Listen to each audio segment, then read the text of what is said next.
नमस्कार। रात के 10:30 बज चुके हैं। वक्त हो चला है जोहार झारखंड का। बुलेटिन की शुरुआत करेंगे। झारखंड के पूर्व मुख्यमंत्री हेमंत सोरेन की पत्नी कल्पना सोरेन दिल्ली में कांग्रेस अध्यक्ष मल्लिकार्जुन खड़गे से मिली हैं। इस मौके पर दोनों नेताओं के बीच झारखंड के ताजा राजनीतिक हालात पर चर्चा भी हुई। दिल्ली में कल होने वाली गठबंधन की रैली में शामिल होने के लिए कल्पना सोरेन दिल्ली आई हैं। तो ये तस्वीर देखिए आप, जहां दिल्ली महारैली में शामिल होने के लिए कल्पना सोरेन पहुंची हैं और मल्लिकार्जुन खड़गे के साथ उन्होंने मुलाकात भी किया है। आपको बता दें कि कल्पना सोरेन राजनीतिक में अब सक्रिय हो गई हैं और उसके बाद वो दिल्ली आई हैं, जहां वो मल्लिकार्जुन खड़गे से मुलाकात की। झारखंड प्रदेश कांग्रेस अध्यक्ष राजेश ठाकुर ने दावा किया है कि सीट बंटवारे पर जेएमएम और आरजेडी से बात हो गई है। कहीं कोई गतिरोध नहीं है। सीट बंटवारे का ऐलान जल्द हो जाएगा और उनसे बातचीत की है न्यूज 18 के संवाददाता नीरज कुमार ने। करने के लिए राजेश ठाकुर हैं। बार बार राजेश जी ये बताइए कि आरजेडी 2 सीटें मांग रही है, कांग्रेस दे रही है क्योंकि आप ही को ये तय करना है। नहीं, देखिए, बिहार की बात और है और झारखंड की बात और है।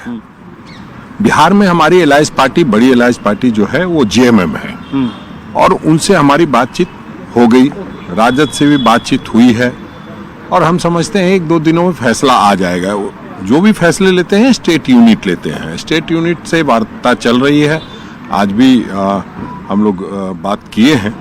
अब देखते हैं कल वो लोग अपने आला कमान से क्या निर्णय लेते हैं। बिहार में जहां तक बात थी, बिहार में आदरणीय लालू जी को निर्णय लेना था। जी जी। यहाँ सभी को मिल के लेना है। हाँ। और सभी लोग वहां भी मिल करके ले रहे थे, लेकिन जो चीजें वहां है वो अलग है, हमारी बात अलग है। तो सभी लोगों को अपना अपना मूल्यांकन करना है और जब सब लोग अपना अपना मूल्यांकन करते हैं, हमारे भी लोग चाहते हैं कि 14 सीटों पर चुनाव लड़े। जी जी।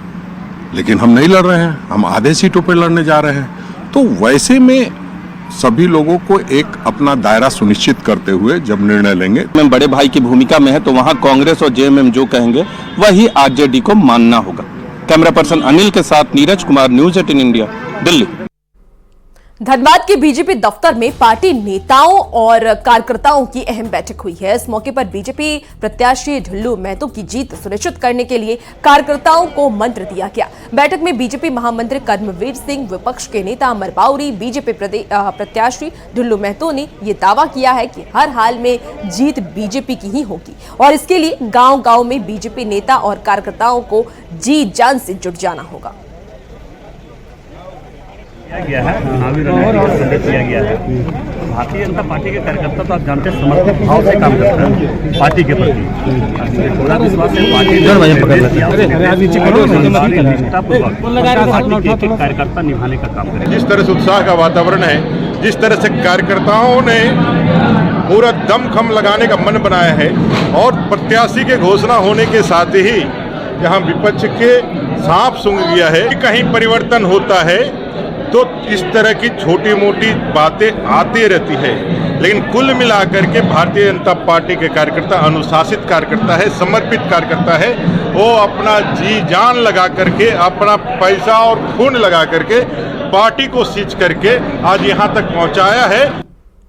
बोरिया से जेएमएम विधायक लोबिन हेम्ब्रम ने बड़ा बयान दिया है। उन्होंने अपनी ही पार्टी को चेतावनी देते हुए कहा है कि जेएमएम ने इस बार उन्हें लोकसभा का टिकट नहीं दिया तो वो निर्दलीय चुनाव लड़ेंगे। लोबिन हेम्ब्रम महेशपुर गांव के ग्रामीणों की समस्या सुन रहे थे। इस मौके पर उन्होंने राजमहल के जेएमएम सांसद विजय हांसदा पर जमकर निशाना साधा है और दावा किया है कि ग्रामीण राजमहल के प्रत्याशी को बदलने की मांग कर रहे हैं। ऐसे में जेएमएम ने उन्हें टिकट नहीं दिया तो वो निर्दलीय चुनाव लड़ेंगे। ये करेंगे। फिर अगर पार्टी अपने मन के मुताबिक इतना शिकायत जाने के बाद भी अगर उनको उतारता है तो लोगों का जो अभी हम देख रहे हैं कि लोगों के चारों तरफ से हमको लोग सम्मान दे रहा है और उन लोगों का कहना है कि इस तरह की चीज़ें आप एक विकल्प रूप में हैं, आप इंडिपेंडेंट खड़ा हो जाइए। तो अभी मन बना रहा हूँ, लेकिन फिर भी अभी पर पार्टी पर हम आस लगाएंगे।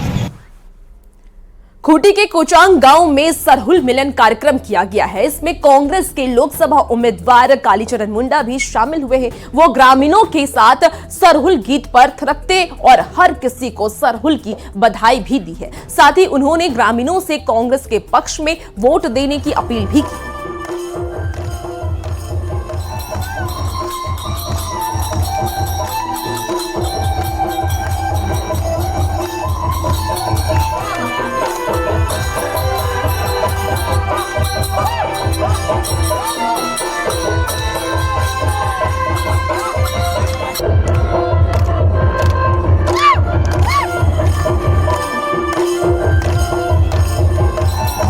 लोग जाएंगे, गांव गांव जाएंगे, पंचायत जाएंगे, पार्टी का नीति और सिद्धांत के बारे में बताएंगे और कहेंगे कि आप लोग वोट कीजिए कांग्रेस पार्टी। वहां सरहुल में गए, सरहुल महोत्सव में सबको शुभकामना दिए और गाना बजाना चल रहा था, ढाक ढोल बज रहा था। हम लोग सबसे मिलकर थोड़ा सा करके भी, और क्या है। रांची पुलिस ने युवक की बर्बर पिटाई करने वाले दबंग का उसी इलाके में जुलूस निकाला जहां उसने मारपीट की थी। दरअसल पिछले दिनों हिंदपीढ़ी थाना क्षेत्र में ई रिक्शा ड्राइवर की पिटाई का वीडियो वायरल हुआ था। इस पर कार्रवाई करते हुए पुलिस ने मुख्य आरोपी मोहम्मद समीर को गिरफ्तार कर लिया, जबकि 5 आरोपी अब भी फरार है। पीड़ित को दबंग युवकों ने ई रिक्शा का रूट तय करने को लेकर उसकी पिटाई की, क्योंकि दबंग अपने हिसाब से रूट तय कर रहे थे। जब युवक ने इसका विरोध किया तो उसने उसके साथ मारपीट की।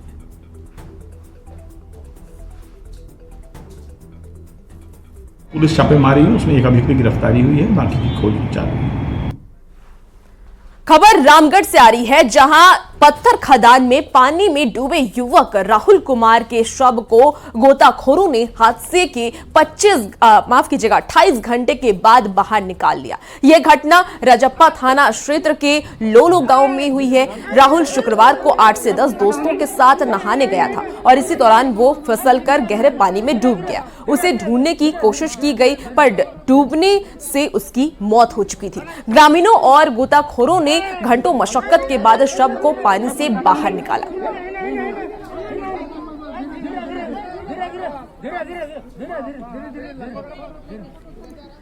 पाकुड़ की सड़क के किनारे अतिक्रमण करने वालों पर प्रशासन का बुलडोजर चला है। प्रशासन की चेतावनी के बावजूद जब दुकानदारों ने अतिक्रमण नहीं हटाया तो अधिकारियों की टीम जेसीबी और पुलिस के साथ मौके पर पहुंची और सड़क किनारे खड़ी दुकानों को ध्वस्त कर दिया।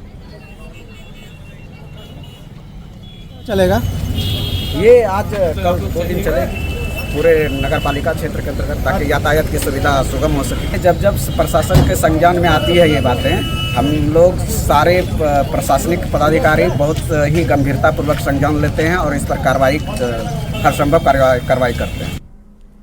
जमशेदपुर में दूसरे दिन भी तेंदुए को लेकर के दहशत देखा गया है। वन विभाग ने तेंदुए की तलाश में कदमा पार्क में सर्च ऑपरेशन चलाया है। इस बीच सोनारी के आदर्श नगर में किसी जानवर ने जंगली सुअर का शिकार किया। इससे दहशत फैल गई। ग्रामीणों को लग रहा है कि तेंदुए ने ही सुअर का शिकार किया है। हालांकि वन विभाग ने इससे इनकार कर दिया है। मामले पर ज्यादा जानकारी दे रहे हैं संवाददाता प्रभंजन कुमार। 3 बजे यहाँ पे आया था। ये किसी को इस चीज का भनक नहीं लगा, लेकिन रात में कुत्ते एरिया के बहुत ज्यादा भौंक रहे थे रात से सुबह तक। तो इस बात का हम लोग को भनक लगा कि हाँ कुछ है, कि कुछ अजीब है जो कि कुत्ता इतना भौंक रहा है। यहाँ का नहीं है? नहीं, यहाँ पर नहीं है। वो कहीं सुनने में आया था कि उधर साईं मंदिर की तरफ में बस्ती वगैरह शायद उस तरफ से वो शिकार करके लाया है और यहाँ पर आराम से बैठ के खा रहा होगा। 2 दिनों से यहाँ पर वन विभाग के जो कर्मी है यहाँ पर सर्च अभियान चला रहे हैं। इसके साथ साथ इस इलाके के आसपास के जो क्षेत्र है वहाँ पर भी वन विभाग जो है अपनी ओर से पूरी तरह सुरक्षा व्यवस्था को देखते हुए सर्च अभियान चला रहा है। आप देख सकते हैं यहाँ पर किस तरह रात के समय यहाँ पर इस पिंजरे को लगाया गया है, ताकि जो अगर इस क्षेत्र में अगर तेंदुआ है तो इस पिंजरे में कैद हो सके। और इसके साथ साथ इस जगह पे पूरे इलाके पे मोशन कैमरे लगाए गए हैं ताकि उसकी तस्वीर भी कैद हो सके। वन विभाग की पूरी टीम लगातार 2 दिनों से सर्च अभियान चला रही है।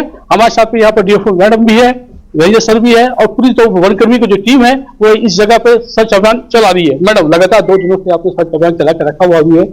कई तरह के यहाँ पर अफवाह भी सुनने को मिलते हैं, जैसा कि आज एक सुअर के बच्चे की मौत यहाँ पर देखने को मिला है।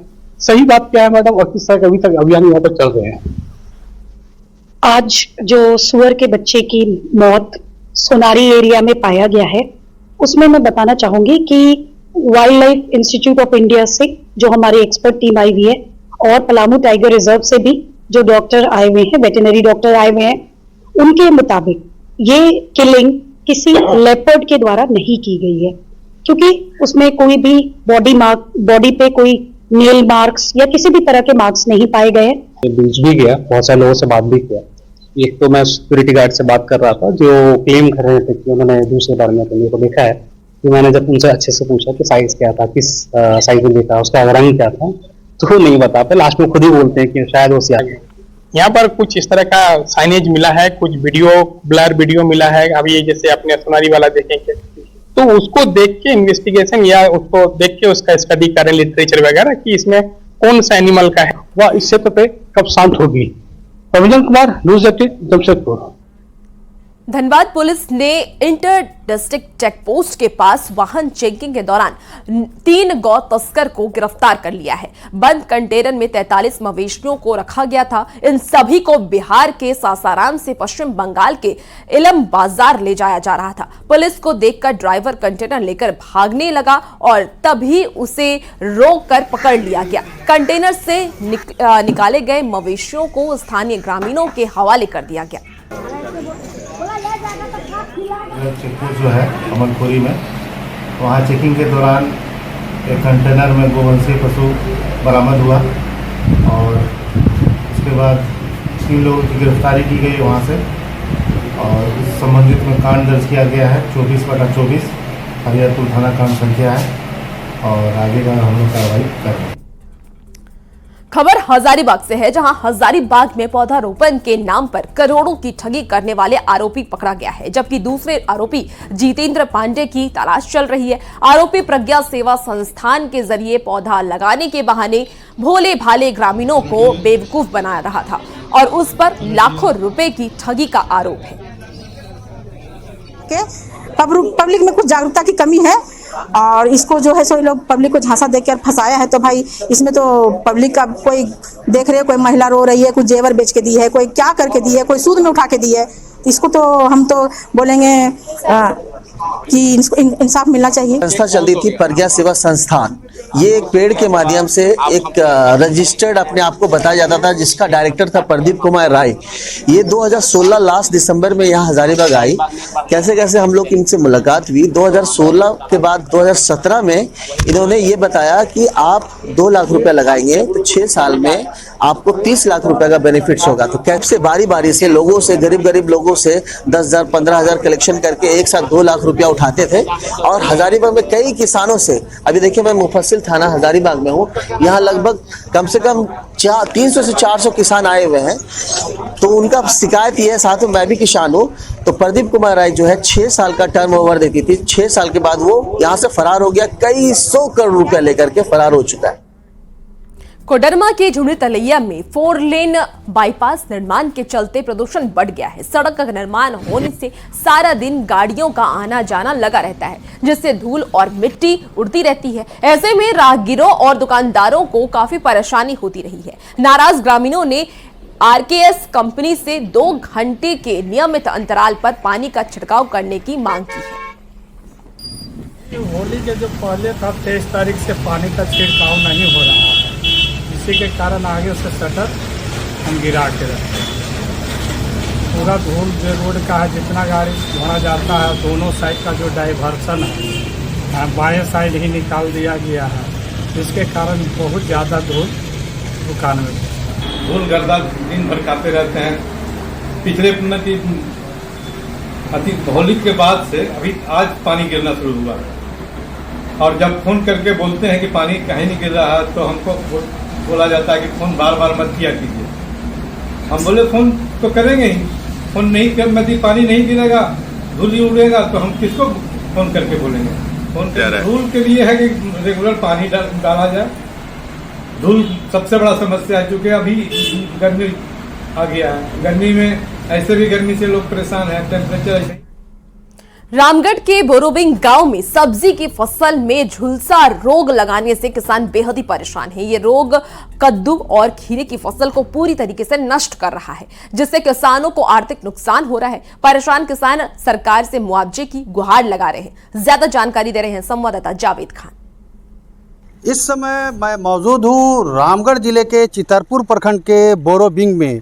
बोरोबिंग खेती किसानी के लिए पूरे ज़िले में प्रसिद्ध है। आप देख सकते हैं इस वक्त मैं मौजूद हूँ, यहाँ कद्दू लगा है, खीरा लगा है, लेकिन अफसोस की बात है कि इसमें झुलसा रोग लग गया है, जिसके कारण कद्दू आकार नहीं ले पाया है और खीरा का भी यही हाल है। इसके कारण किसान जो है काफ़ी परेशान है। किसानों को कहना है कि जो लागत लगी है वो भी नहीं निकल पा रहा। आप देख सकते हैं कैमरे के माध्यम से कि किस तरह से कद्दू के इसमें आपको झुलसा रोग लगा है, जिसके कारण कद्दू ग्रोथ नहीं किया है और ये झुलस गया है और खेत में ही यहाँ पर सड़ रहा है। किसानों को इससे काफ़ी आर्थिक नुकसान उठाना पड़ा है। दिक्कत ये है कि फसल कुछ भी नहीं हो पा रहा है, खाने भर भी नहीं हो रहा है। कद्दू का फसल में क्या लगा है? कद्दू के फसल में ही रोग से पूरा ग्रसित है। इसमें एक पैसा का आमदनी नहीं है, फालतू खट रहे हैं।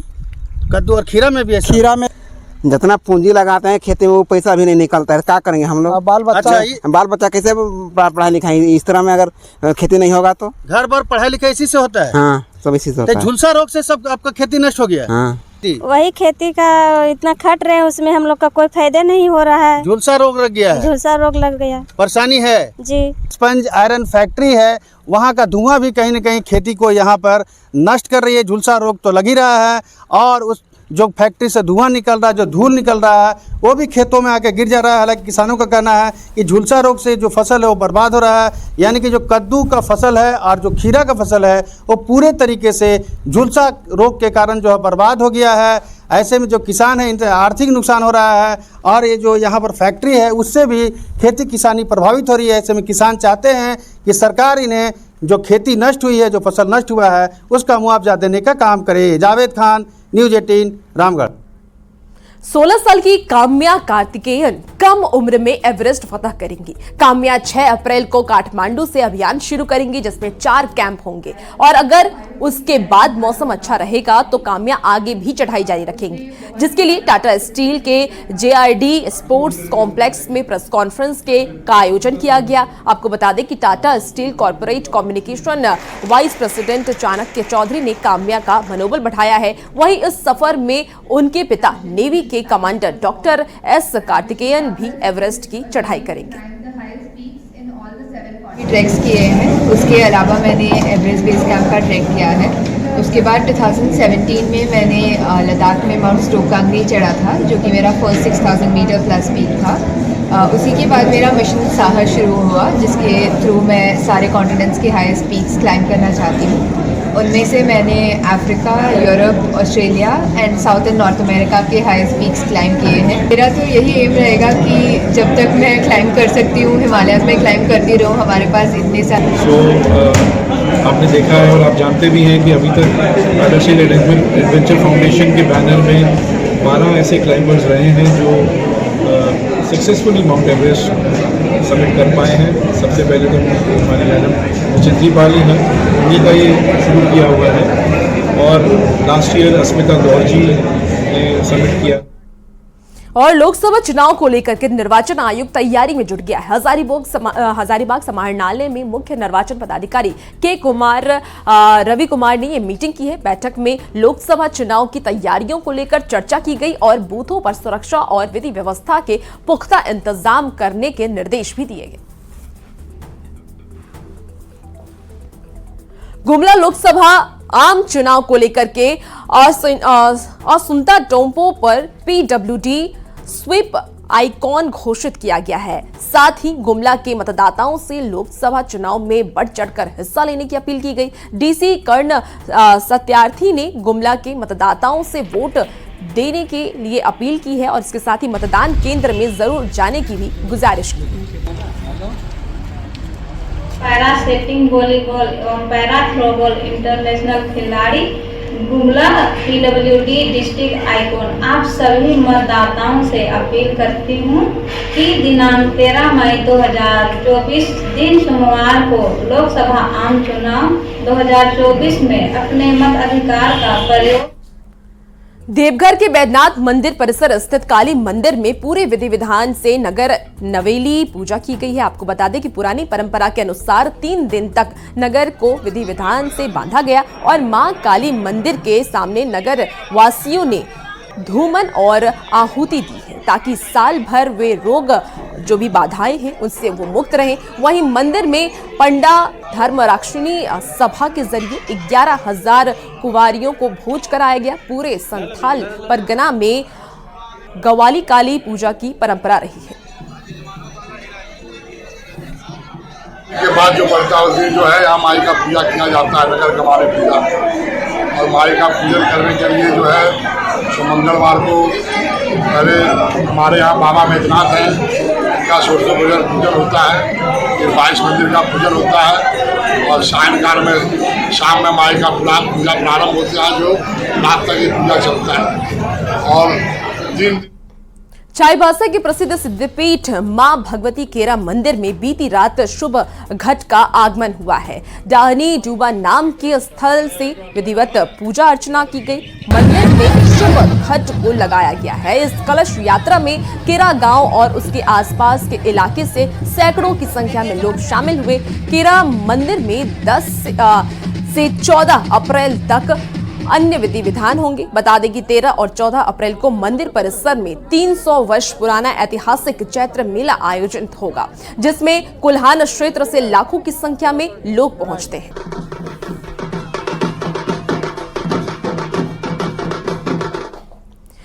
और खबर सियासत से, जहां पूर्व सीएम हेमंत सोरेन की पत्नी कल्पना सोरेन दिल्ली पहुंची है। वो दिल्ली के सीएम अरविंद केजरीवाल की पत्नी सुनीता केजरीवाल से मिली हैं और साथ ही कल होने वाली रैली में शामिल होने की बात भी कही।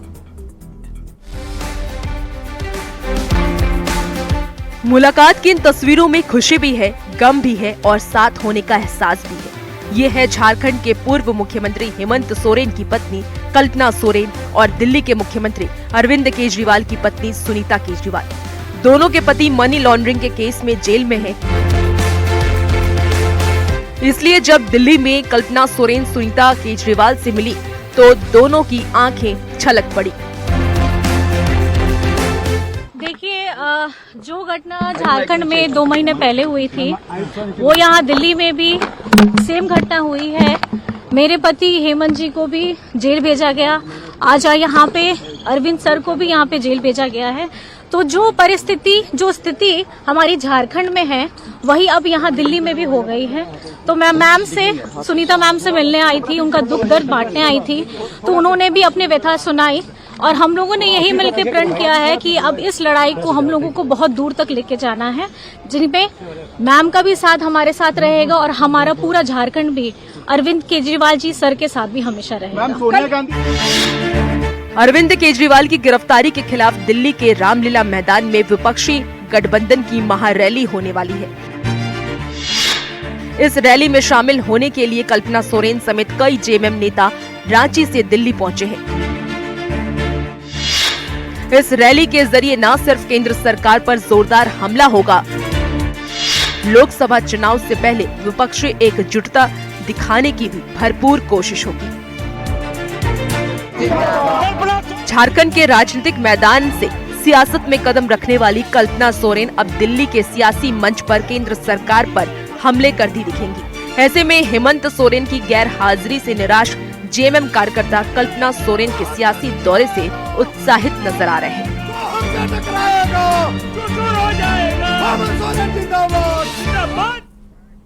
और फिलहाल इस बुलेटिन में इतना ही। खबरों का सिलसिला जारी रहेगा। बने रहिए न्यूज़ 18 बिहार झारखंड के साथ।